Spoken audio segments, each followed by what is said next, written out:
गरियाबंद की, तो गरियाबंद से हमारे साथ हमारे सहयोगी रमेश सोनी जुड़ चुके हैं।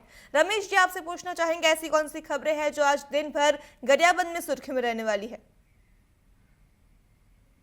जी सिल्वी, मैं बताना चाहूंगा कि हमारे गरियाबंद जिले में अभी 15 नवंबर से धान खरीदी केंद्र का शुभारंभ होने वाला था, जहां किसान अपने फसल काट के तैयार तो कर लिए हैं, पर यहाँ पे वहां जो मंडी के जो कर्मचारी ऑपरेटर सब निश्चितकालीन हड़ताल पे धरने पे बैठे हुए हैं। उनकी मांग पूरी नहीं हो रही है। पर यहाँ पे सबसे बड़ी दिक्कत की बात है कि किसान यहाँ पे पूरा एकदम तराशाई हो गए हैं, क्योंकि उन्होंने अपना तुहार ऐप टोकन के द्वारा तो टोकन तो काट रहे हैं, पर वहां पे सर्वर के नाम से इतना इश्यू आ रहा है कि अपना टोकन भी नहीं काट पा रहे हैं। और साफ बात बता दूं कि हमारे गरियाबंद जिले में 90 धान खरीदी केंद्र है, जहां पे पंजीकृत किसान 83,445 हैं जो अपना पंजीकृत कराए हैं। पर 15 नवंबर को एक भी ऐसे मंडी में किसान अपना धान नहीं बेच पाए, जो गंभीर समस्या बनी हुई है।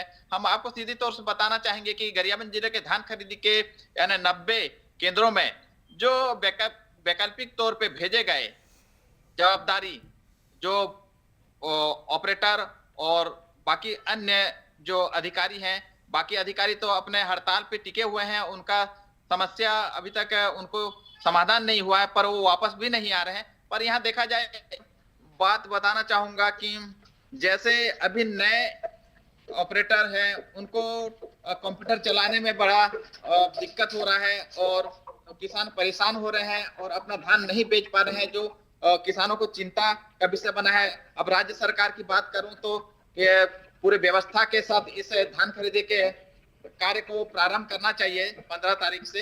पर यहाँ पे कुछ देखा नहीं, पे बारदाना की कमी है, तो कहीं पे फड़ की सफाई नहीं हुई है, ना कहीं पे ऐसा कुछ बिजली व्यवस्था नहीं है, ना ऑपरेटर कहीं नहीं गया है। ऐसे पहले दिन 15 तारीख की बात करूं तो सिर्फ 4 धान खरीदी केंद्र में बस टोकन कटा था, पर वहां पे टोकन कटने के बावजूद भी किसान अपना धान नहीं बेच पाया। तो सीधी सी बात है कि यहाँ किसान बहुत परेशान है और इस बात को लेके हमारे गरियाबंद जिले में भी चर्चा का विषय बना हुआ है।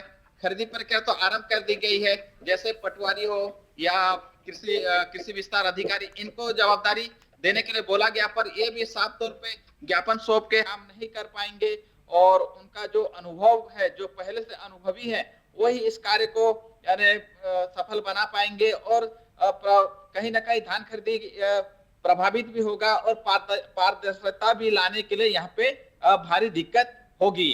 और आज रही बात, जब 15 तारीख से गरियाबंद जिले में यही चर्चा का विषय बना हुआ है, जो एक गंभीर समस्या है, जो राज्य शासन को इस पे पहल करना चाहिए और किसानों को तकलीफ ना हो।